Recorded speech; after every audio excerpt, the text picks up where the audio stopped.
Alors, le gaspillage alimentaire, c'est de plus en plus important, un sujet qui nous concerne tous. Donc, si on regarde dans l'ensemble, au Canada, le gaspillage alimentaire, ça représente 31 milliards de dollars. C'est quand même beaucoup d'argent.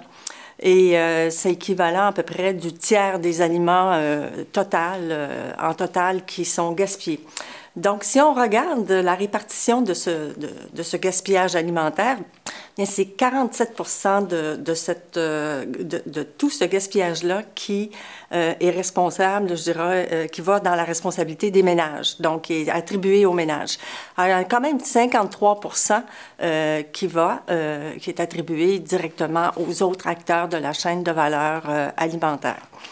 Si on regarde les produits qui sont les plus gaspillés, on retrouve bien sûr les légumes qui sont l'équivalent d'à peu près 30 et les fruits, à peu près 15 On comprend le caractère périssable de ces produits-là qui fait en sorte qu'il y a une plus forte proportion qui sont gaspillés. Si on regarde des exemples qui sont des exemples inspirants dans les différents, différents maillons de la chaîne de valeur, bien, on regarde au niveau des producteurs, il se fait de plus en plus de choses. Donc, on voit, c'est peut-être là aussi au niveau de la production que le gaspillage est moins important, c'est à peu près 10 de l'ensemble. Et il y a une partie, bien sûr, qui reste au champ, donc qui peut servir de compost pour les terres. Donc, c'est quand même une utilisation qui est intéressante. Et le reste, on cherche des façons de revaloriser, soit par la méthanisation pour en faire des fertilisants. Donc, il y a des regroupements de producteurs qui commencent à s'organiser partout dans le monde pour essayer de trouver des alternatives. Si on y va maintenant au niveau des distributeurs, des transformateurs, allons-y avec les transformateurs en premier. Donc, ces transformateurs, c'est quand même une proportion plus importante. Donc, on se situe autour d'à peu près 20 de la proportion des produits qui sont gaspillés.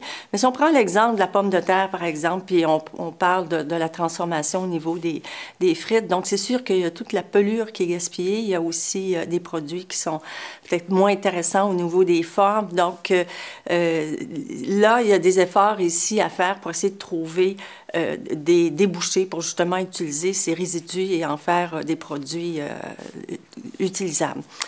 Si on y va maintenant au niveau des distributeurs détaillants, donc là, on a quand même une entreprise que peut-être certaines personnes vont connaître. On a Loop, qui est un regroupement de distributeurs et qui était distributeur Courchaine-Larose, avec David Côté, qui était chez Crudescence avant. Donc, ils ont décidé de démarrer cette entreprise-là pour justement réduire le gaspillage. Donc, on était très conscients c'est un distributeur de fruits et légumes, donc très conscient de tous les produits qui étaient acheminés vers les sites d'enfouissement.